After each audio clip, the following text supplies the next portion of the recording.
Hello everyone, स्वागत है आप सबका एग्जामपुर में। मैं आपका राजीव सर एक बार फिर से आप सभी का स्वागत करता हूं। आज के अपने सेशन में बताएंगे पिक्चर ऑफ वॉइस क्लियर आ रही है? तो बिल्कुल आज के इस बेहतरीन सेशन में आप सभी का स्वागत है।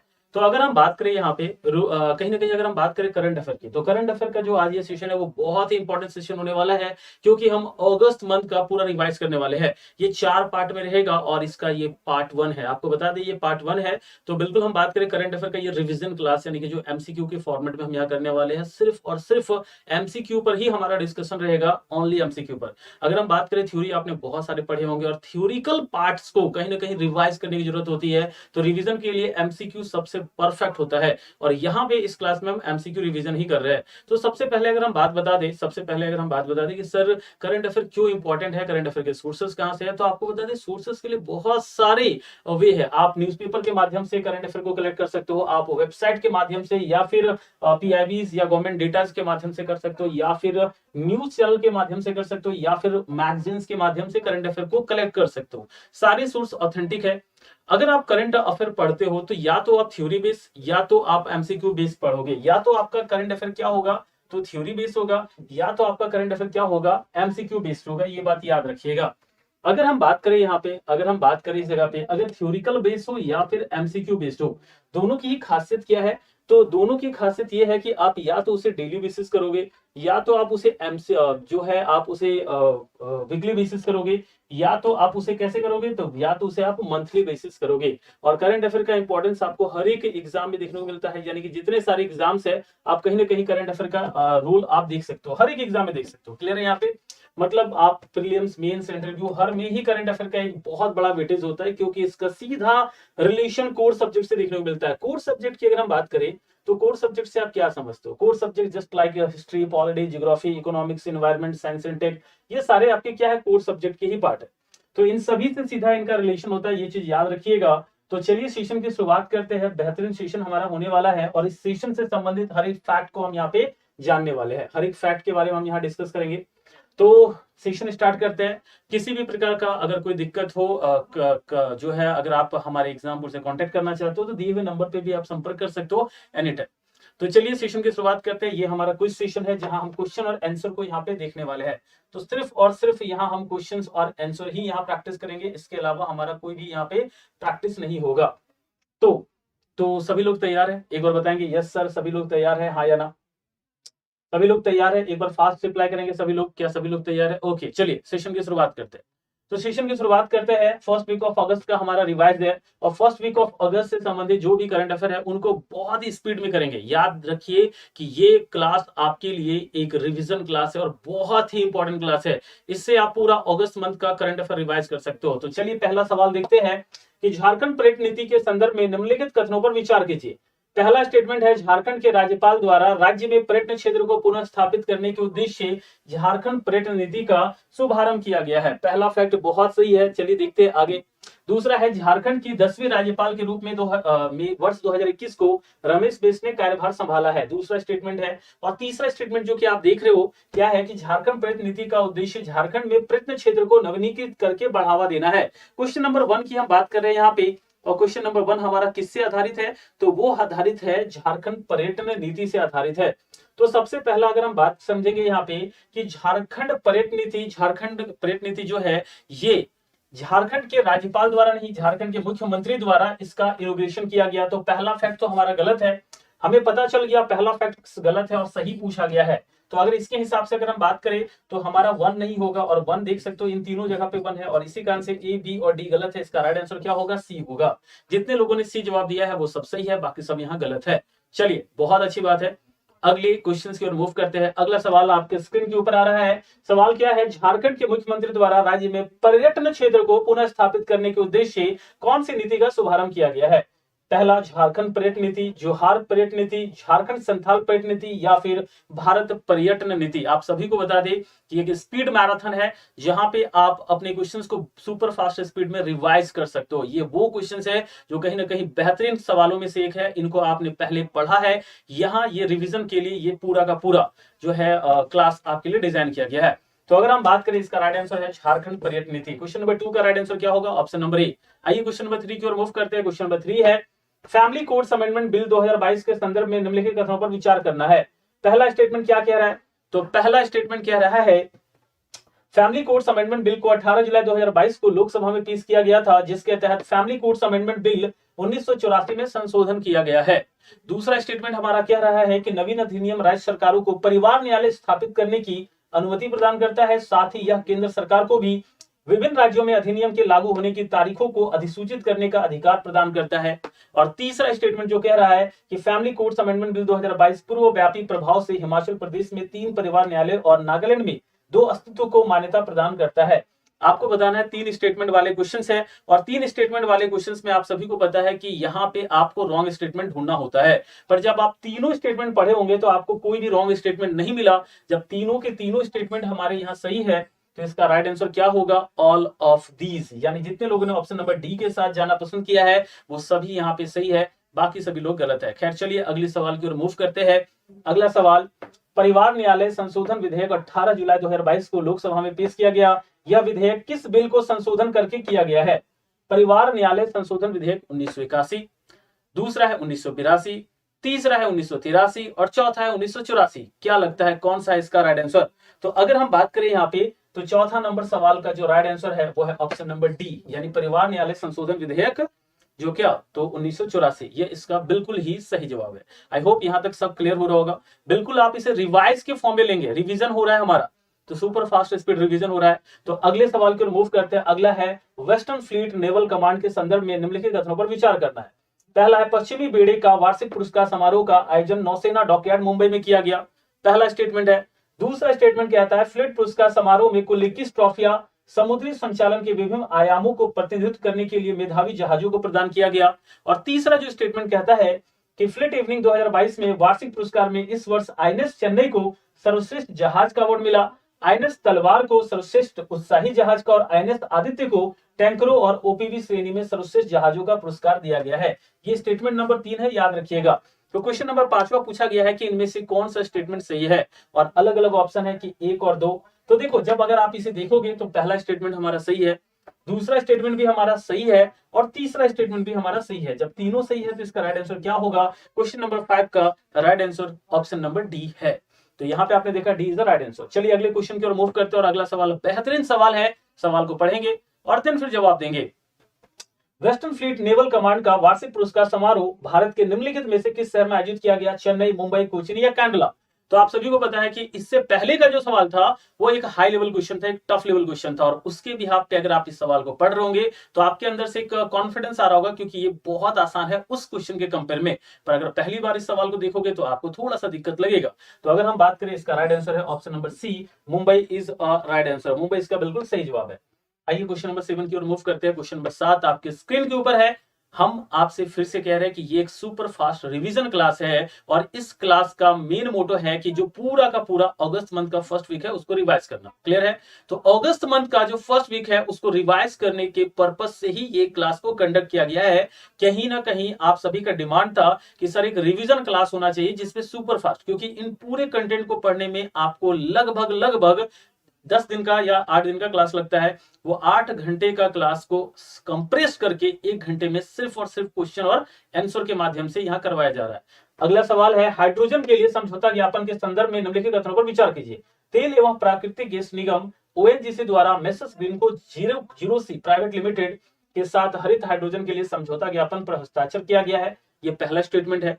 दूसरा स्टेटमेंट की अगर हम बात करें, तेल एवं प्राकृतिक गैस निगम ओएनजीसी द्वारा मेसर्स ग्रीनको जीरो सी प्राइवेट लिमिटेड के साथ हरित हाइड्रोजन के लिए समझौता ज्ञापन पर हस्ताक्षर किया गया है। आपको बताना है कि दिए गए स्टेटमेंट में से कौन सा सही है। तो अगर हम 7वां नंबर सवाल की बात करते हैं, क्वेश्चन नंबर 7 की बात करते हैं, तो क्वेश्चन नंबर 7 में जो दोनों पॉइंट है जब आप ध्यान से पढ़ोगे तो दोनों स्टेटमेंट हमारे सही है। जब दोनों स्टेटमेंट सही है तो इसका राइट आंसर क्या होगा? तो 7वां नंबर क्वेश्चन का राइट आंसर सी है। ओके, कितने लोगों का सही हुआ? बहुत अच्छी बात है। नहीं हुआ कोई बात नहीं, प्रैक्टिस करो, प्रैक्टिस से ही इंसान परफेक्ट बनता है। 8वां नंबर सवाल, तेल और प्राकृतिक गैस निगम ओएनजीसी ने ग्रीन हाइड्रोजन के लिए किस प्राइवेट लिमिटेड के साथ एक समझौता ज्ञापन पर हस्ताक्षर किया है? आपके ऑप्शन है ग्रासिम इंडस्ट्रीज लिमिटेड फर्स्ट पहला, दूसरा ग्रीन जीरोक इंडिया प्राइवेट लिमिटेड दूसरा, तीसरा ग्रीनको जीरोक प्राइवेट लिमिटेड तीसरा, और चौथा है ग्रीन इंडिया सप्लाईज। और इसका राइट आंसर जो है वो है ग्रीनको जीरोक प्राइवेट लिमिटेड। जितने लोगों ने ऑप्शन नंबर सी जवाब दिया है वो बिल्कुल ही सही है यहाँ पे। चलिए अगले क्वेश्चन को मूव करते हैं। अगला सवाल जरा पढ़ेंगे, सवाल बहुत ही प्यारा है। ये सवाल किससे संबंधित है? तो ये सवाल है संबंधित है आपका किससे? तो सवाल है संबंधित टाइगर रिजर्व से। भारत में बाघों की स्थिति के संबंध में निम्नलिखित कथनों पर विचार कीजिए, यानी कि टाइगर्स की कंडीशन में यहाँ पे सवाल किया गया है। तो अगर हम बात करें यहाँ पे, तो जरा देखेंगे सबसे पहला, चलिए, तो अगर हम बात करें केंद्रीय पर्यावरण राज्य मंत्री द्वारा प्रस्तुत एक रिपोर्ट के अनुसार पिछले 5 वर्षों में भारत में बाघों की मृत्यु का आंकड़ा बढ़कर 329 हो गया है। और प्रश्न नंबर 9 की अगर हम बात करें, दूसरा स्टेटमेंट, प्रोजेक्ट टाइगर की शुरुआत इंदिरा गांधी सरकार ने 1973 में उत्तर प्रदेश के दुधवा टाइगर रिजर्व में किया था। आपको बताना है कौन सा राइट आंसर है, फास्ट जवाब देंगे। चलिए,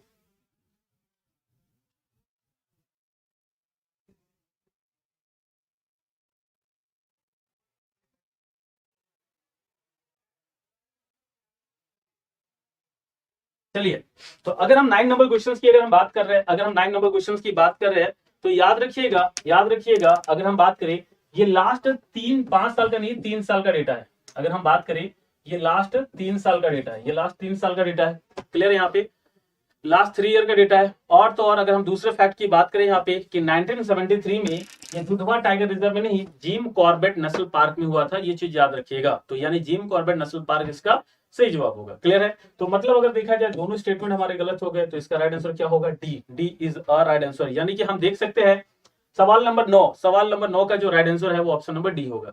चलिए, क्लियर है? आगे चलते हैं। अगला 10वां नंबर क्वेश्चन है, केंद्रीय पर्यावरण राज्य मंत्री द्वारा प्रस्तुत एक रिपोर्ट के अनुसार पिछले 3 वर्षों में भारत में बाघों की मृत्यु का आंकड़ा बढ़कर कितना हो गया है? 329, 350, 430 या 429? 10वां नंबर सवाल है और आपको देना है इस सवाल का राइट आंसर। और 10th नंबर क्वेश्चन का जो राइट आंसर होगा वो कौन सा है? तो 10th नंबर क्वेश्चन का जो राइट आंसर है वो ऑप्शन नंबर ए है, 329। 329 इसका बिल्कुल ही सही जवाब है। यहां तक किसी को कोई दिक्कतें नहीं हो रही होगी, बताएंगे? यहां तक कोई डाउट है किसी का? ओके, चलिए अगले फैक्ट की ओर मूव करते हैं। 11वां नंबर सवाल बहुत ही बेहतरीन सवाल है, इस सवाल को आप पढ़ेंगे और देन उसके बाद फिर देंगे जवाब। तो 11वां नंबर सवाल क्या कहता है?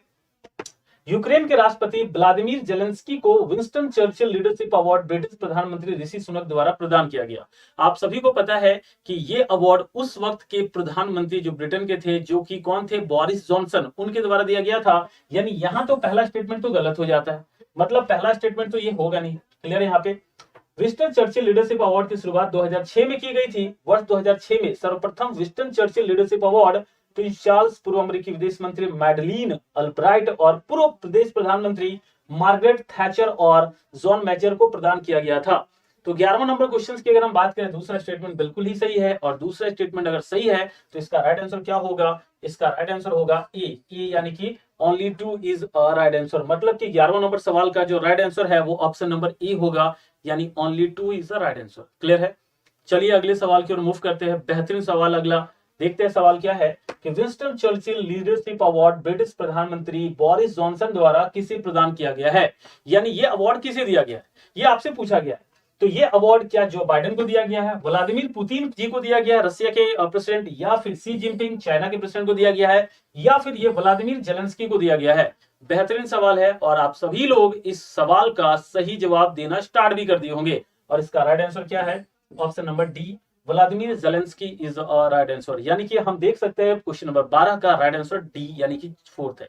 चलिए 13 नंबर देखते हैं। राष्ट्रमंडल खेल 2022 के संदर्भ में निम्नलिखित कथनों पर विचार करना है। 13 नंबर क्वेश्चन है, क्या है इसका right answer?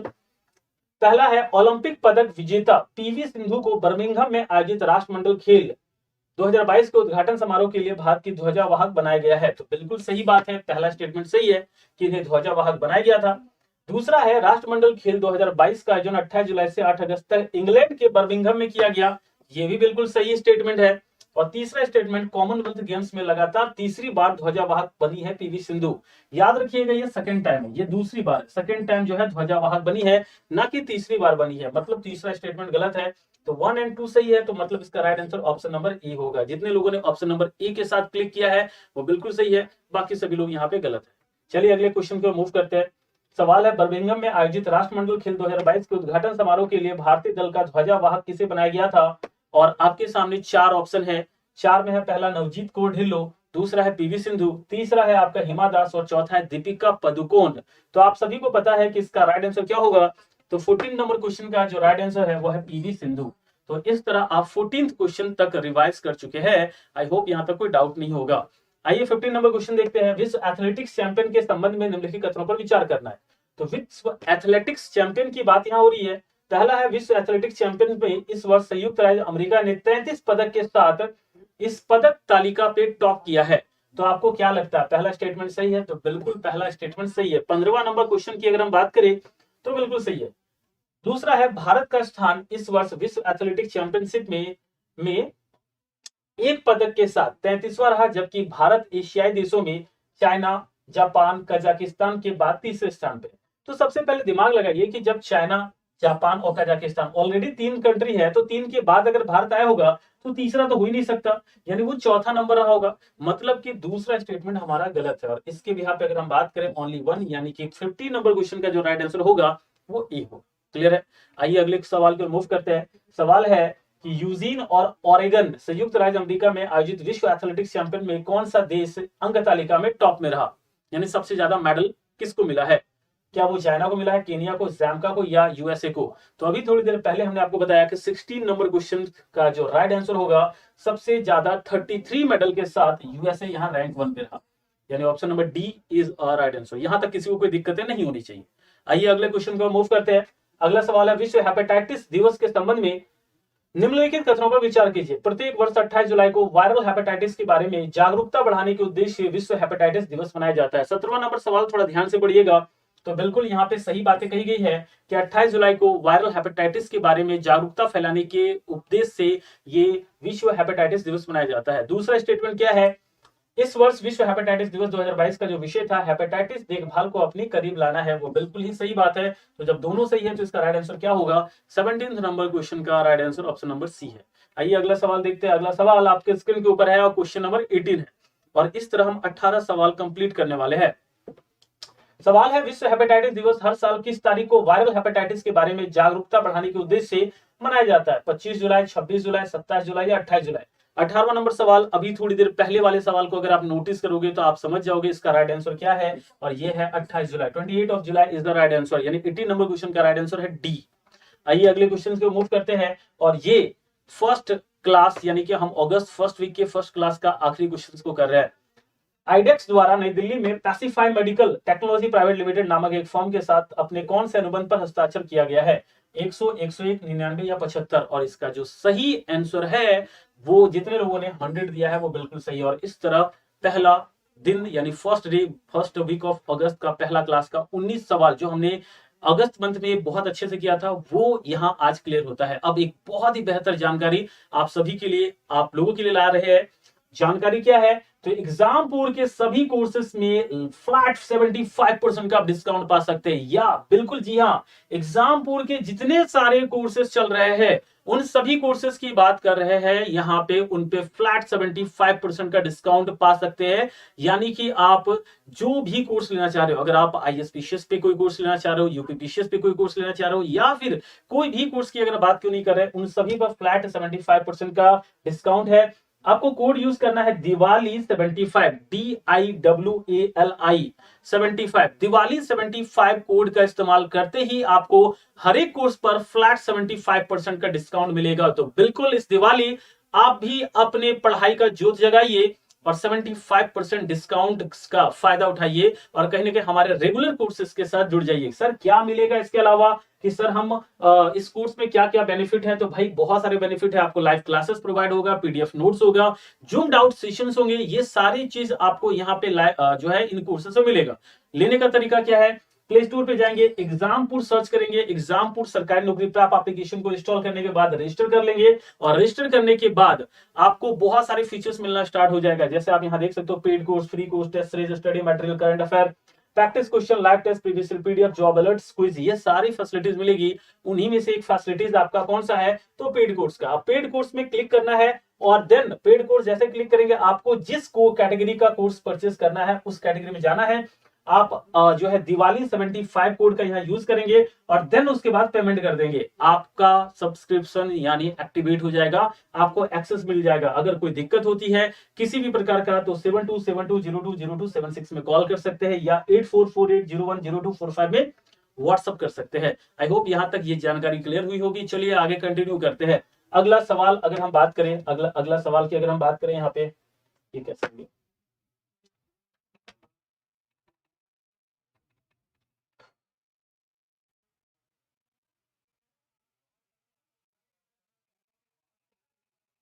Just a minute, okay या ओके चलिए अगला सवाल आपके स्क्रीन के ऊपर है और सवाल को जरा ध्यान से पढ़ेंगे और फिर देंगे इसका जवाब। सवाल क्या है कि केंद्रीय प्रत्यक्ष बोर्ड कर बोर्ड के संदर्भ में निम्नलिखित कथनों पर विचार करना है। केंद्रीय प्रत्यक्ष कर बोर्ड तथा देश भर के इसके सभी क्षेत्रीय कार्यालय में 24 जुलाई 2022 को 163वां आयकर दिवस मनाया गया। 24 जुलाई 1860 को ब्रिटिश शासन द्वारा प्रथम स्वतंत्रता संग्राम के दौरान ब्रिटिश शासन को हुए नुकसान की भरपाई के लिए सर जेम्स विल्सन द्वारा भारत में पहली बार आयकर को पेश किया गया था। और तीसरा स्टेटमेंट है सीबीईसी का नाम बदलकर सीबीआईसी कर दिया गया है।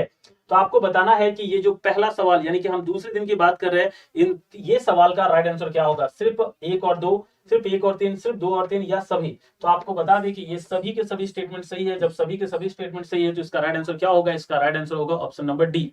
आइए अगले सवाल को मूव करते हैं। अगला सवाल क्या है, तो अगला सवाल है केंद्रीय प्रत्यक्ष कर बोर्ड तथा देश भर के अपनी सभी क्षेत्रीय कार्यालय में आपको बताना है कि 24 जुलाई 2022 को अपना कौन सा आयकर दिवस मनाया, 163वां, 164वां या फिर 165वां या 162वां। तो इसका राइट आंसर है option number A, 163rd is right answer. चलिए अगला देखते हैं। निम्नलिखित कथनों पर विचार कीजिए। हिम तेंदुआ संरक्षण प्रजनन कार्यक्रम Padmaja Naidu Himalayan zoological park Darjeeling Paschim Bangal में शुरू किया गया है। क्वेश्चन नंबर 3 की हम बात कर रहे हैं यहाँ पे। दूसरा है हिम तेंदुआ वैज्ञानिक नाम पैंथेरा अनकिया है। और तीसरा हिम तेंदुआ को आईयूसीएन की विश्व संरक्षण प्रजातियों की रेड लिस्ट में सूचीबद्ध किया गया है। अगर आप हिम तेंदुआ के बारे में अगर जानते होंगे तो बहुत ही अच्छा सवाल है ये। और ये तीनों के तीनों स्टेटमेंट यहाँ पे सही बता रहा है। जब तीनों के तीनों स्टेटमेंट सही है तो क्वेश्चन नंबर D3 का राइट आंसर क्या होगा, डी होगा। चलिए अगला सवाल आपके स्क्रीन के ऊपर है। निम्नलिखित कथनों पर विचार कीजिए। ये 2012 के एग्जाम में आया हुआ सवाल था। ब्लैक नेक क्रेन, चीता, उड़न गिलहरी और हिम तेंदुआ उपयुक्त में से कौन सा स्वाभाविक रूप से भारत में पाए जाते हैं। तो आपने शायद देखा होगा कि ये उस वक्त की बात है जब 2012, तो 2012 में आपको पता है कि चीता हमारे देश में नहीं था, क्योंकि अभी चीता अभी हाल ही फिलहाल जो है 8 चीते को हमने लाया है। तो यानी कि अब ये सवाल का आंसर क्या होगा, ये सवाल करवाने के पीछे एक रीजन है। अब इस सवाल का आंसर क्या होगा, तो ऑल ऑफ दीज होगा, ऑल ऑफ दीज। मगर उस वक्त ये सवाल का राइट आंसर क्या होता, तो 1, 3 और 4। 1, 3, 4 मतलब कि बी होता। तो उस वक्त इसका सही जवाब 1, 3, 4 होता। पर एट प्रेजेंट टाइम हमारे देश में चीता भी आ चुके हैं, तो इसका राइट आंसर क्या होगा, 1, 2, 3, 4। आई होप क्लियर होगा ये सवाल करवाने के पीछे रीजन क्या था, आप समझ चुके हैं। चलिए अगला देखते हैं। अगला है कि मोनाक तितलियों के संदर्भ में निम्नलिखित कथनों पर विचार कीजिए। मोनाक तितलियों को अंतरराष्ट्रीय प्राकृतिक संरक्षण द्वारा जारी रेड लिस्ट में लुप्त प्राय घोषित किया गया है। यह डैनोस क्लैक्सिस तितली की एक उप प्रजाति है जो पूरे अमेरिका प्रवास में दौरान 4000 किलोमीटर का यात्रा करती है। और पिछले दशक में महाद्वीप में उनकी आबादी 23 से 72% की गिरावट आई है। क्वेश्चन नंबर 5 की बात कर रहे हैं, आपको बताना है तीनों में से कौन सा स्टेटमेंट सही है। तो क्वेश्चन नंबर 5 की बात करें तो मोनाक तितली, शायद तितलियों से प्यार सभी को है, और इस तितली के बारे में अगर हम बात करें तो तीनों के तीनों स्टेटमेंट यहाँ क्या है, सही है। जब तीनों के तीनों स्टेटमेंट सही है तो इसका राइट आंसर क्या होगा, D is a right answer. चलिए अगले सवाल की ओर मूव करते हैं। अगला सवाल थोड़ा सा बड़ा है। निम्नलिखित में से कौन सा एक प्राणी समूह संकटपन जातियों में समग्र अंतर्गत आता है। 2012 का ये सवाल है, इस पे भी बहुत सारे बदलाव हो गए, तो इसलिए इस क्वेश्चन को थोड़ा हाइड करते हैं। चलिए अगला 7 number question, national association of street vendors of India NASVI के संदर्भ में निम्नलिखित कथनों पर विचार कीजिए। 7वां नंबर सवाल क्या कहता है, जरा देखेंगे। आवास और शहरी के मामलों के मंत्री अतिक्रमणकारियों से स्वरोजगार तक सेल्फ एम्प्लॉयड विषय पर एक आयोजित national association of street vendors of India NASVI की 6ठी बैठक को संबोधित किए हैं। बिल्कुल सही बात है। भारत में लगभग 99.48 लाख स्ट्रीट वेंडर है। आपको बता दें ये चिन्हित स्ट्रीट वेंडर्स है 49.48 लाख अप्रोक्स। तो यहाँ पे ये देखा जाए दूसरा स्टेटमेंट गलत है। इसके हिसाब से जितने लोगों ने 7 नंबर क्वेश्चन का राइट आंसर ए दिया है वो बिल्कुल सही है, बाकी सभी लोग गलत है। 8वां नंबर सवाल की ओर मूव करते हैं। आवास और शहरी मामलों के मंत्री अतिक्रमणकारियों से स्वरोजगार तक विषय पर आयोजित national association of street vendors of India की कौन सी बैठकों पे संबोधित किया है। तो अभी थोड़ी देर पहले आपने देखा, नहीं दूसरी है ना तीसरी है ना चौथी है, ये है 6ठी बैठक, यानी 6th बैठक इज अ राइट आंसर। 6ठी बैठक को आयोजित किया था, ये बात याद रखिएगा। चलिए 9 नंबर क्वेश्चन की बात कर रहे हैं। 9वां नंबर क्वेश्चन है, अल्बाट्रास एक पक्षी है, इसके संबंध में कुछ कथन दिए गए हैं, आपको बताना है कौन सा सही है। तो हाल ही में अंटार्कटिक महासागर की स्थानिक प्रजाति अल्बाट्रास को मुंबई में देखा गया है, तो भाई ये तो बिल्कुल गलत है, क्योंकि मुंबई में नहीं देखा गया, इन्हें तमिलनाडु के पास देखा गया है। तो पहला फैक्ट अगर हम बात करें तो गलत है, मन्नार की खाड़ी में देखा गया। लाइट मेंटल्ड अल्बाट्रास का वैज्ञानिक नाम फोबेट्रिया है, तो बिल्कुल फोबेट्रिया पॉल्फ्रेट इसका साइंटिफिक नेम है। तो अगर हम बात करें इसका जो राइट आंसर होगा नाइन्थ का, वो क्या है, नाइन्थ का right answer option number B है। बी जवाब देने वाले बिल्कुल सही है, बाकी सब गलत है। आइए अगला सवाल देखते हैं। हाल ही में अंटार्कटिक महासागर के स्थानिक प्रजाति अल्बाट्रास को भारत में कहां देखा गया है? तमिलनाडु, हिमालय, महाराष्ट्र या पश्चिम बंगाल? थोड़ी देर पहले ही हमने आपको इस सवाल का सही जवाब दिया था, और इस सवाल का जो सही जवाब है वो है तमिलनाडु, यानी कि 10वां नंबर सवाल जितने लोगों ने तमिलनाडु जवाब दिया वो बिल्कुल सही है, बाकी सभी लोग यहाँ गलत है। 11वां नंबर क्वेश्चन है mist Myanmar, Malaysia, Bharat, Singapore transit की बात कर रहे हैं। पनडुब्बी केबल प्रणाली के संबंध में कुछ कथन दिए गए, आपको विचार करना है। यह मुंबई से स्थापित होने वाला 10वां ऑप्टिकल फाइबर केबल सिस्टम होगा और 2023 में सेवा के लिए उपलब्ध होने की उम्मीद है। तो आपको बता दें मिस्ट के संबंध में आप याद रखिएगा, ये जो है 10वां नहीं है, 17th optical fibre cable system है, यानी पहला तो गलत हो गया। 11वां नंबर क्वेश्चन की अगर हम बात करें तो आप देख सकते हो 11वां नंबर क्वेश्चन का पहला तो गलत हो गया। यह चेन्नई से होते हुए उड़ीसा, याद रखिए चेन्नई से होते हुए उड़ीसा नहीं, ये मुंबई से होते हुए चेन्नई की बात कर रहे हैं। यहाँ उड़ीसा का तो कोई रूल ही नहीं है। तो मुंबई से चेन्नई से होते हुए, मुंबई से होते हुए चेन्नई से सिंगापुर को जोड़ने वाली समुद्री 8100 किलोमीटर लंबा ट्रांसनेशनल फाइबर ऑप्टिकल से, मतलब दोनों ही गलत, यानी D is the right answer. सवाल नंबर 11 था, 11 का जो राइट आंसर है वो डी था। चलिए 12वां नंबर सवाल है कि हाल ही में पर्यावरण और वन जलवायु परिवर्तन मंत्रालय ने तटीय विनिमय के अनुमोदन के लिए किस पनडुब्बी केबल प्रणाली की सिफारिश की है? Mist, Myanmar, Malaysia, Bharat, Singapore transit, mist, Bharat, Singapore transit, east, India, Singapore transit, इनमें से कोई नहीं। तो इसका जो राइट आंसर होगा वो है मिस्ट, मिस्ट यानी Myanmar, Malaysia, Bharat, Singapore transit. अगला सवाल आपके स्क्रीन के ऊपर सवाल है, पद्म श्री डॉक्टर सुशोभन बंदोपाध्याय के संदर्भ में कुछ कथन दिए गए, आपको बताना कौन सा सही है। डॉक्टर सुशोभन पिछले 57 वर्षों से पश्चिम बंगाल के बोलपुर में 5 रुपए फीस लेकर गरीबों का इलाज कर रहे हैं। भाई 5 रुपए नहीं लेते हैं, ये 1 रुपए फीस लेते हैं और जो है वहां पे मरीजों का इलाज करते हैं, और इसीलिए गिनीज बुक ऑफ वर्ल्ड में भी इनका नाम है। मतलब पहला फैक्ट तो गलत हो गया। चलिए जब कोई बात नहीं, ऐसे सवालों में याद रखिएगा 30 नंबर सवाल की हम बात कर रहे हैं यहाँ पे। ऐसे सवालों में अक्सर क्या पूछा जाता है, कौन सा सही है। अब देखो यहाँ सही पूछा गया, हमें पहला ही गलत आंसर मिल गया, तो मतलब एक होगा नहीं, मतलब एक होगा नहीं ये भी गया, एक होगा नहीं ये भी गया, एक होगा नहीं ये भी गया, मतलब कि आगे सवाल पढ़ो भी नहीं, फिर भी आप इसका जवाब दे सकते हो कि इसका जवाब क्या होगा। क्योंकि जब भी स्टेटमेंट बेस्ड क्वेश्चन वो लॉजिकल होता है, और ये लॉजिकल आंसर देने का एक ट्रिक है जो हम आपको क्लासेस में रेगुलर बहुत बार बता चुके हैं। आइए अगला सवाल, गरीबों के मसीहा पद्म श्री डॉक्टर सुशोभन बंदोपाध्याय का 26 जुलाई 2022 को कोलकाता में निधन हो गया। वो किस क्षेत्र से जुड़े थे? आप सभी को पता है कि अभी थोड़ी देर पहले बताया कि 1 रुपया फी लेकर वो क्या करते थे, तो वो इलाज करते थे, तो यानी कि वो क्या थे, चिकित्सक थे। तो 14 नंबर क्वेश्चन का जो राइट आंसर होगा वो सी है। आइए 15 नंबर क्वेश्चन की बात करते हैं। विश्व बैंक के संबंध में उल्लेखित कथनों पर विचार कीजिए। हाल ही में भारतीय अर्थशास्त्री इंद्रमीत गिल को विश्व बैंक का मुख्य अर्थशास्त्री घोषित किया गया। बिल्कुल सही बात है। जो इंद्रमीत गिल है वो कौशिक बसु सबसे पहले थे, ये दूसरे नंबर के भारतीय होंगे, यानी कि भारतीय है पर पहले भारतीय नहीं, दूसरे नंबर के भारतीय है। तो अगर हम बात करें यहाँ पहला फैक्ट तो सही है, यह विश्व बैंक के मुख्य अर्थशास्त्री के रूप में सेवा देने वाले पहले नहीं दूसरे भारतीय, दूसरे, क्योंकि पहले की बात करें वो कौशिक बसु थे। तो मतलब कि दूसरा स्टेटमेंट तो हमारा गलत है और पहला सही है। जब दूसरा गलत तो पहला सही है, तो 15 का राइट आंसर क्या होगा, 15 का ए होगा। क्लियर है यहाँ पे। आइए चलिए 16 की बात करते हैं। हाल ही में किस भारतीय अर्थशास्त्री को विश्व बैंक का मुख्य अर्थशास्त्री ने वर्ल्ड बैंक की चीफ इकोनॉमिस्ट घोषित किया गया है? कार्मेन रेनाल्ट की जगह पे ये आ रहे हैं, मतलब ये अभी लेटेस्ट ये आ रहे हैं, मगर ये किनके जगह पे आ रहे हैं, ये इनके जगह पे आ रहे हैं, कार्मेन रेनाल्ट के जगह पे आ रहे हैं, और ये सेकंड नंबर के भारतीय होंगे। पहले नंबर के भारतीय यहाँ पे कौशिक बसु रहे हैं, वो इनसे पहले आए थे। ठीक है, ये बात याद रखिएगा, यानी इसका right answer option number C है।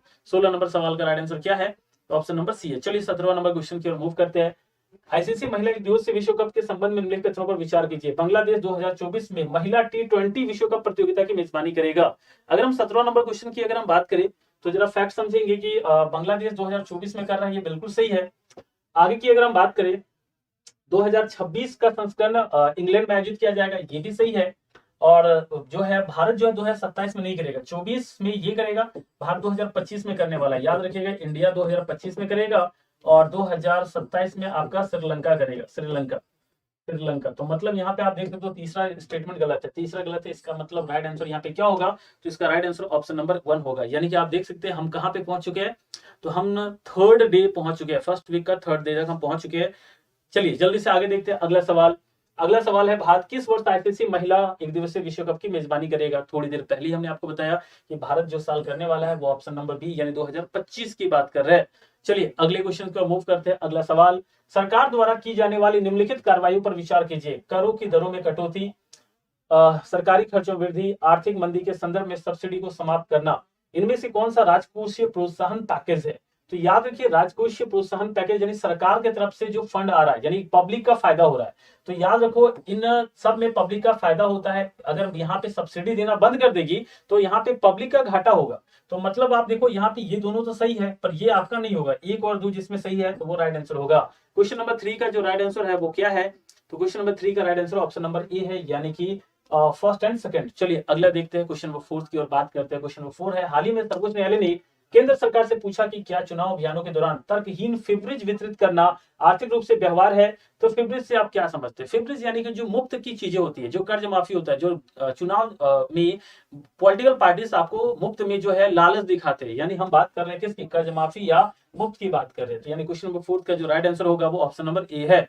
आइए क्वेश्चन नंबर 5 की ओर मूव करते हैं। क्वेश्चन नंबर 5 क्या कहता है? हाल ही में वन, पर्यावरण और जलवायु परिवर्तन राज्य मंत्री ने लोकसभा में जानकारी दी कि मानव वन्यजीव संघर्षों की घटना में वृद्धि हुई है। इनमें से कौन सा कारण मानव वन्यजीव संघर्षों घटनाओं को से जुड़ा नहीं है? तो सबसे पहला, प्राकृतिक वास का नुकसान होना। बिल्कुल सही बात है, यहाँ पे तो नहीं पूछा गया, तो नहीं मतलब ये है, तो ये तो होगा नहीं। दूसरा, जंगली जानवरों की आबादी में वृद्धि होना। बिल्कुल ये भी एक रीजन है कि इंसान और जानवर आपस में लड़ रहे हैं, मतलब या आमने सामने हो रहे हैं।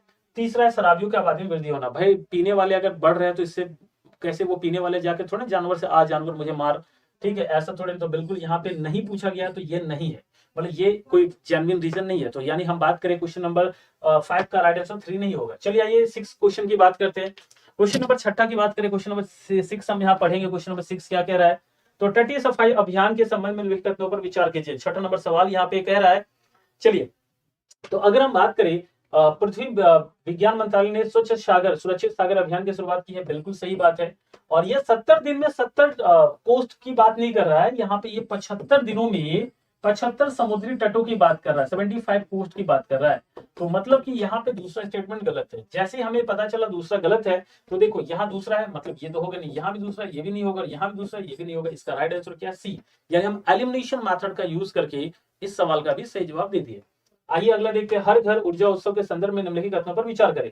महाराष्ट्र के मुख्यमंत्री उद्धव ठाकरे, राज्य सरकार जनजातीय क्षेत्रों में हर घर ऊर्जा उत्सव आयोजित कर ग्रामीण लोगों के जीवन में प्रकाश डालने का उद्देश्य लाए से का उद्देश्य है। 7वां नंबर सवाल की अगर हम बात करें, जरा ध्यान से पढ़िएगा कि पहला स्टेटमेंट जो है वो अगर हम बात करें तो जो है महाराष्ट्र के मुख्यमंत्री उद्धव ठाकरे ने ये नहीं किया है। ये जो है अभी जो नया जो आए ना, क्या नाम उनका, एकनाथ शिंदे जी, उन्होंने ये डिसीजन लिया। मतलब पहला तो होगा नहीं, जैसे हमने देखा पहला नहीं होगा, ये भी गया, देखो ये भी गया और यहाँ ये भी गया, यानी इसका राइट आंसर एलिमिनेशन मेथड का यूज करके हमने निकाला कि राइट आंसर सी है। बाकी स्टेटमेंट पढ़ने की जरूरत ही नहीं है। चलिए अगला देखते हैं। अगला क्या है? महाराष्ट्र के मुख्यमंत्री एकनाथ शिंदे ने राज्य में जनजातीय क्षेत्रों में ग्रामीण लोगों के जीवन में प्रकाश लाने के उद्देश्य कौन सा उत्सव आयोजित किया जा रहा है? तो हर घर ऊर्जा महोत्सव, हर घर ऊर्जा उत्सव इज द राइट आंसर। अगला सवाल देखते हैं। अगला सवाल क्या है? भारत में प्रतिस्थापन स्तर की प्रजनन क्षमता के संदर्भ में निम्नलिखित कथनों पर विचार कीजिए। भारत में प्रति महिला प्रजनन दर 2.1 है। चलिए बहुत अच्छी बात है। 9 नंबर क्वेश्चन की बात करें तो 9 नंबर क्वेश्चन का जो राइट आंसर है, अगर हम बात करें, पहला तो बिल्कुल सही है। दूसरा है, सरकार ने भारत में परिवहन नियोजन 2025 विजन दस्तावेज का अनावरण किया। भाई 2025 का नहीं किया है, 2030 का किया है। तो मतलब हमें आंसर गलत मिल गया। जैसे 3 स्टेटमेंट हो और गलत स्टेटमेंट मिल जाए तो समझो आगे पढ़ने की जरूरत ही नहीं है, आपको आंसर मिल गया है। देखो 2 नहीं होगा, यहाँ 2 है, मतलब ये भी नहीं होगा, यहाँ 2 है, ये भी नहीं होगा, यहाँ भी 2 है, ये भी नहीं होगा। इसका राइट आंसर है option number B. Elimination method का यही एक फायदा है कि गलत आंसर मिलते ही हमें क्वेश्चन का आंसर मिल जाता है। आइए अगला देखते हैं। अगला क्वेश्चन की बात करें, 9 नंबर 10, कुपोषण के संदर्भ में निम्नलिखित कथनों पर विचार करना है। 10वां नंबर सवाल आपके स्क्रीन के ऊपर है और क्या कह रहा है? कुपोषण पर अंकुश लगाने के लिए 0 से 6 वर्ष के बच्चों को अल्प पोषण से बचाव के लिए इसमें कुल 6% यानी प्रति वर्ष 2% की दर में कमी लाना है। पहला स्टेटमेंट तो सही है। कुपोषण पर अंकुश लगाने के लिए 15 से 49 वर्ष की किशोरियां, गर्भवती और धात्री माताओं में एनीमिया के प्रसार में कुल 9% यानी प्रति वर्ष 3% की कमी लाना है। तो ये भी स्टेटमेंट सही है। जब दोनों स्टेटमेंट सही है तो इसका राइट आंसर क्या होगा? 10th का right answer option number C होगा, याद रखिएगा। चलिए 11वां नंबर सवाल क्या है? कृषि जनगणना के संदर्भ में कुछ विचार दिए गए हैं। तो सबसे पहला देखेंगे, कृषि और किसान मंत्रालय ने 11वीं कृषि जनगणना की शुरुआत की है। तो बिल्कुल सही है। कृषि जनगणना प्रत्येक 10 साल में नहीं होती है, प्रत्येक 5 साल में होती है। तो यहाँ पे देखोगे सेकंड ऑप्शन गलत है, मतलब कि इसका राइट आंसर क्या होगा, इसका राइट आंसर है ऑप्शन नंबर ए। 11वें नंबर सवाल का right answer option number A होगा। आइए 12वें नंबर सवाल की बात करते हैं।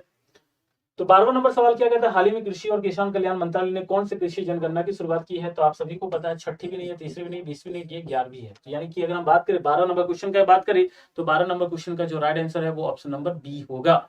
चलिए आइए 13 नंबर सवाल की बात करते हैं। प्रत्यक्ष विदेशी निवेश के संबंध में निम्नलिखित कथनों पर विचार करना है।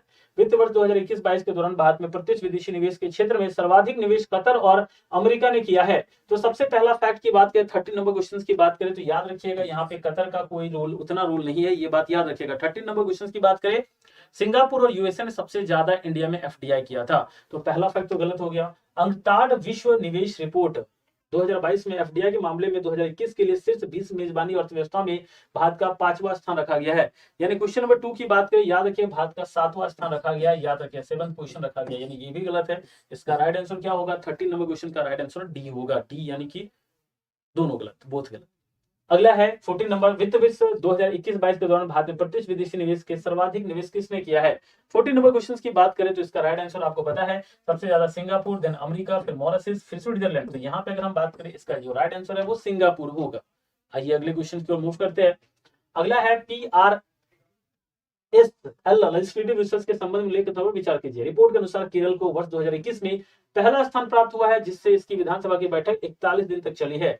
तो अगर हम यहाँ पे बात करें, यहाँ पे एक जरा बात समझिएगा हमारी, कि यहाँ पे सबसे ज्यादा 61 दिनों तक चला था, ना कि 41 दिन चला था। मतलब कि अगर हम बात करें, पहला स्टेटमेंट यहाँ पे सही तो है, मगर आप एक चीज याद रखिए, यहाँ 41 की जगह 61 होना चाहिए। तो मतलब ये पहला स्टेटमेंट हमारा यहाँ पे क्या होता है, गलत होता है। चलिए कोई बात नहीं है, अगला देखते हैं। संविधान के कामकाज समीक्षा के लिए राष्ट्रीय आयोग बनाई गई थी, जिसमें अध्यक्षता भारत के पूर्व मुख्य न्यायाधीश MN वेंकटचलैया ने की थी, जिसके अनुसार 70 से कम सदस्यों, जैसे पुडुचेरी वाली विधायिका में कम से कम 70 दिन की बैठक होनी चाहिए थी। तो याद रखिए 70 नहीं था, ये 50 दिन की बैठक की बात कही गई थी। मतलब कि यहाँ दूसरा स्टेटमेंट गलत, जब दोनों के दोनों गलत है, तो ये क्वेश्चन का जो राइट आंसर है वो ऑप्शन नंबर डी होगा। चलिए 16वां नंबर सवाल है। PRS लेजिस्लेटिव रिसर्च की रिपोर्ट के अनुसार केरल को वर्ष 2021 में पहला स्थान प्राप्त हुआ, जिसमें इसकी विधानसभा की टोटल कितनी बैठकें हुई है। आपको बताना है 41, 51, 61 या 71। तो आपको पता है कि जो राइट आंसर है वो है 61, 61 बैठकें हुई है, जो कि कहीं ना कहीं केरला का था। आगे की बात करें, अगला सवाल आपके स्क्रीन के ऊपर है। संघाई सहयोग संगठन के संदर्भ में निम्नलिखित कथनों पर विचार कीजिए। संघाई सहयोग संगठन में की विदेश मंत्री स्तरीय बैठक के दौरान भारत ने इस क्षेत्र में कनेक्टिविटी बढ़ाने में चाबहार बंदरगाह की बड़ी भूमिका पर जोर दिया है। आपको बताना है कि भारत अगले वर्ष 2023 एससीओ की अध्यक्षता संभालेगा। और थर्ड है, इराक और बेलारूस, दो नए सदस्यों को संघाई सहयोग संगठन में शामिल होने की उम्मीद है। तो अगर हम क्वेश्चन नंबर 3 की बात करें, यहाँ पे, तो इसका जो राइट आंसर होगा वो कौन सा होगा। तो याद रखिए कि हम यहाँ इराक की बात नहीं कर रहे हैं, हम यहाँ पे ईरान की बात कर रहे हैं। ईरान यहाँ पे शामिल होने की बात कर रहा है, तो मतलब ये तो होगा नहीं। अब ये नहीं होगा तो एक और दो राइट आंसर, यानी कि इसका राइट आंसर जो है क्या होगा, 3 का ऑप्शन नंबर ए। आइए 4th नंबर क्वेश्चन की बात करते हैं। संघाई सहयोग संगठन के विदेश मंत्री स्तरीय बैठक के दौरान भारत ने इस क्षेत्र में कनेक्टिविटी बढ़ाने के में कौन से बंदरगाह की बड़ी भूमिका पर जोर दिया है। ग्वादर बंदरगाह, हम्बनटोटा बंदरगाह, चाबहार बंदरगाह, या इनमें से कोई नहीं। और आप सभी को पता है कि इंडिया ने जो बंदरगाह डेवलप किया है ईरान में, वो है आपका चाबहार बंदरगाह। यानी कि 4th नंबर क्वेश्चन का जो राइट आंसर होगा वो सी होगा। आइए 5th नंबर क्वेश्चन की ओर मूव करते हैं। 5वां नंबर है, गूगल इंडिया में 6 है, गूगल इंडिया में स्ट्रीट व्यू के संबंध में निम्नलिखित कथनों पर विचार कीजिए। गूगल द्वारा भारत के 10 शहरों में स्ट्रीट व्यू को लॉन्च किया गया है। दूसरा है, गूगल द्वारा वर्ष 2011 में सड़क स्तरीय छवियों को कैप्चर करने की योजना से घोषणा की गई थी, परंतु सरकार ने सुरक्षा मुद्दे का हवाला देते हुए 2016 में इसे प्रतिबंधित कर दिया गया था। तो आपको बताना है 6ठा नंबर सवाल का राइट आंसर क्या होगा। तो 6ठा में ये दोनों के दोनों स्टेटमेंट सही है। जब दोनों के दोनों स्टेटमेंट सही है तो इसका राइट आंसर होगा ऑप्शन नंबर सी। आइए अगला देखते हैं। 7वां नंबर सवाल है, गूगल द्वारा भारत में कितने शहरों में स्ट्रीट व्यू को लॉन्च किया गया है। 7वां नंबर सवाल है, और 7वां नंबर सवाल का राइट आंसर 10, 20, 15 या 25। नहीं 15 होगा, नहीं 20 होगा, ना 25 होगा। आप सबने भी थोड़ी देर पहले देखा, इसका right answer option number A यानी 10 है। अगला सवाल 8वां नंबर, पंजाब के मुख्यमंत्री भगवंत मान ने पवित्र कालीबेन में 1 गिलास पानी पीने से बीमार पड़ गए। तो यहाँ पे कालीबेन बहुत ज्यादा सुर्खियों में रहा। तो कालीबेन नदी के संदर्भ में कुछ लाइनें लिखी गई है। पहला, कालीबन 165 किलोमीटर लंबी एक छोटी नदी है। 8वां नंबर सवाल है, जरा ध्यान से पढ़िएगा, ठीक है।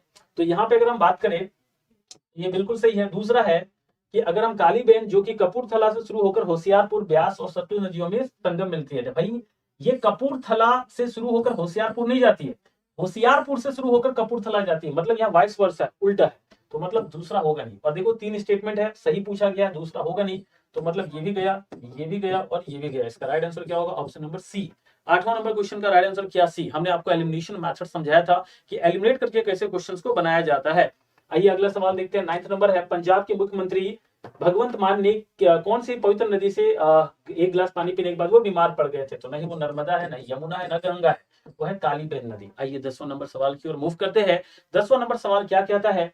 तो महतारी न्याय रथ यात्रा संबंध में कुछ विचार दिए गए। महिला अधिकार जागरूकता के लिए झारखंड के राज्य के मुख्यमंत्री द्वारा महतारी न्याय रथ योजना शुरू की गई है। तो महतारी न्याय रथ योजना जो है झारखंड नहीं, ये छत्तीसगढ़ के मुख्यमंत्री भूपेश बघेल द्वारा शुरू किया गया है। पहला ही स्टेटमेंट हमारा जो है क्या है? गलत है। जैसे हमें पता चला पहला गलत है, तो ये भी नहीं होगा, ये भी नहीं होगा और ये भी नहीं होगा। इसका राइट आंसर डी है। यानी एलिमिनेशन मेथड का यूज करके हम आसानी से बिना सवाल को पढ़े भी उसका राइट आंसर दे सकते हैं। चलिए अगला देखते हैं। 11वां नंबर, महिला अधिकार जागरूकता के लिए किस राज्य के मुख्यमंत्री द्वारा महतारी रथ न्याय रथ शुरू किया गया है? अभी थोड़ी देर पहले ही बताया गया था कि वो ना झारखंड है, ना मध्य प्रदेश है, ना गोवा है, वो है छत्तीसगढ़ की हम बात कर रहे हैं। वो कौन सा राज्य है? छत्तीसगढ़।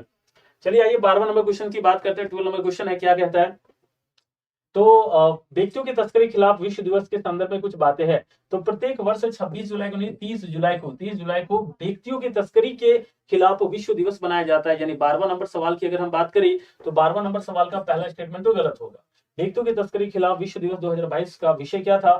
प्रौद्योगिकी का उपयोग और दुरुपयोग, ये इसका थीम था। बिल्कुल सही बातें है और इसका राइट आंसर ओनली बी होगा।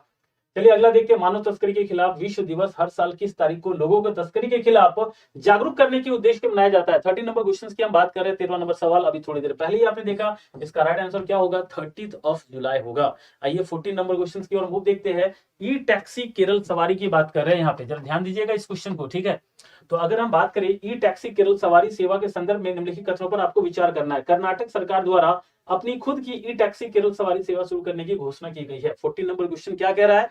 तो बिल्कुल दूसरा है कि यहाँ पे जब साफ अक्षरों में केरल लिखा है तो कर्नाटक कहां से होगा? पहला स्टेटमेंट तो गलत है। केरल सवारी को चिंगम के शुभ अवसर पर मलयालम महीने की शुरुआत में चिन्हित करने वाले दिन 17 अगस्त को सरकार द्वारा प्रारंभ किया गया है। बिल्कुल सही है। मतलब 14 नंबर क्वेश्चन का जो राइट आंसर होगा वो बी होगा। आइए अगला देखते हैं। 15 नंबर क्वेश्चन, किस सरकार द्वारा अपनी खुद की ई टैक्सी केरल सवारी शुरू की गई है? नाम यहाँ पे तो आंसर भी दे दिया गया है, क्वेश्चन में ही आंसर है, यानी इसका राइट आंसर क्या होगा? डी यानी केरल है। आइए 16 नंबर क्वेश्चन है, वर्तमान में कर्नाटक के सरकारी स्कूलों में शिक्षा का स्तर बढ़ाने के लिए इंडस इंटरनेशनल स्कूल द्वारा कहां साथ साथ ईगल रोबोट स्थापित किया गया है? तो हैदराबाद, बैंगलोर और पुणे तीनों जगह किया गया, यानी इसका राइट आंसर क्या होगा? All of these is the right answer. चलिए अगला देखते हैं। 17 नंबर क्वेश्चन की बात कर रहे हैं। 17 नंबर सवाल क्या है कि भारत में पार्ले कंपनी के संबंध में निम्नलिखित कथनों पर विचार कीजिए। कंतार इंडिया के वार्षिक ब्रांड फुटप्रिंट स्टडी के अनुसार पार्ले वर्ष 2021 में लगातार 11वें वर्ष रैंकिंग में टॉप में रहा। बिल्कुल सही बात है, यानी पहला स्टेटमेंट यहाँ पे सही है। दूसरा क्या कह रहा है? कंतार इंडिया की ओर से जारी रैंकिंग में पार्ले पिछले साल के रैंक से 14% बढ़ा है। बिल्कुल बढ़ा है, यानी इसका राइट आंसर सी होगा। Both is the right answer. चलिए अगला फैक्ट देखते हैं। कंतार इंडिया के वार्षिक ब्रांड फुटप्रिंट अध्ययन के अनुसार स्थानीय रूप से उत्पादित कौन से ब्रांड को 2021 में भी लगातार 11वें वर्ष रैंकिंग में टॉप स्थान दिया गया है? वो है पार्ले, यानी Parle is the right answer. 18 number question का राइट आंसर है। आइए 19 नंबर क्वेश्चन देखते हैं। मुद्रा तिजोरी से संबंधित ये सवाल है और ये हमारा आज का लास्ट सवाल होगा। मुद्रा तिजोरी के संदर्भ यानी करेंसी चेस्ट के संदर्भ में कुछ स्टेटमेंट यहाँ पे दिए गए हैं, आपको बताना है कौन सा राइट है। बंधन बैंक द्वारा गया में दीदारगंज नहीं, पटना के दीदारगंज में ये खोला गया है, याद रखिएगा। पहला तो गलत हो गया। दूसरा, आरबीआई द्वारा भारत अभी तक लगभग 9075 से अधिक करेंसी चेस्ट स्थापित किए गए हैं, याद रखिएगा। 4075 अभी तक करेंसी चेस्ट स्टैब्लिश किए गए, मतलब ये भी स्टेटमेंट गलत है। इसका राइट आंसर क्या है? डी है। और इस तरह आप फर्स्ट वीक की अगर हम बात करें, अभी देखो क्वेश्चन कुछ और भी थे, ठीक है। अच्छा ये भी है, बिहार के किस शहर में बंधन बैंक का मुद्रा तिजोरी उद्घाटन किया गया? इसका right answer option number A है। तो यहाँ से जो है हम नेक्स्ट क्लास में देखेंगे, ठीक है। तो मतलब हम almost first week of August का 4 क्लास का रिवाइज कर चुके हैं 1 घंटे में, यानी एक सुपर फास्ट क्लास था। आई होप आपको ये क्लास बहुत मजा आया होगा। तो आप यहाँ पे बताएंगे कि कैसा रहा सेशन। इसके अलावा कुछ और इन्फॉर्मेशन जो आप सभी को जानकारी होनी चाहिए, वो इन्फॉर्मेशन क्या है, तो आप सभी को बता दें कि फ्लैट 75% का डिस्काउंट ऑफर चल रहा है। तो सर फ्लैट 75% का ये जो डिस्काउंट ऑफर चल रहा है वो कैसे अवेल करें, अगर आपके मन में ये सवाल आ रहा है तो आपको बता दें कि 75% का जो डिस्काउंट है वो दिवाली 75 कोड का यूज करने से आपको एग्जामपुर के हर एक कोर्स में 75% का डिस्काउंट मिल सकता है। तो आपको कोड यूज करना है दिवाली 75 और यह ऑफर मात्र 27 अक्टूबर तक ही उपलब्ध है, ये बात याद रखिएगा। आपको हर एक कोर्स कैसे लेंगे, तो इसके लिए आपको एग्जामपुर ऐप डाउनलोड करना होगा। एग्जामपुर सरकारी नौकरी प्राप्त एप्लीकेशन को इंस्टॉल करें, इंस्टॉल करने के बाद रजिस्टर कर ले। जैसे रजिस्टर करोगे आपको बहुत सारे फीचर्स मिलेंगे, इन्हीं फीचर्स में आपको पेड कोर्स में जाना है। यहाँ पे आप जिस कैटेगरी में जाना है उस कैटेगरी के कोर्सेज को यहाँ पे परचेज कर सकते हैं। 75% का फ्लैट डिस्काउंट है। आई होप आपको आज की क्लास अच्छी लगी हो। कोई दिक्कत हो तो दिए हुए नंबर पे आप संपर्क कर लीजिएगा। थैंक यू, जय हिंद। आज के लिए इतना रखते हैं, बाय बाय।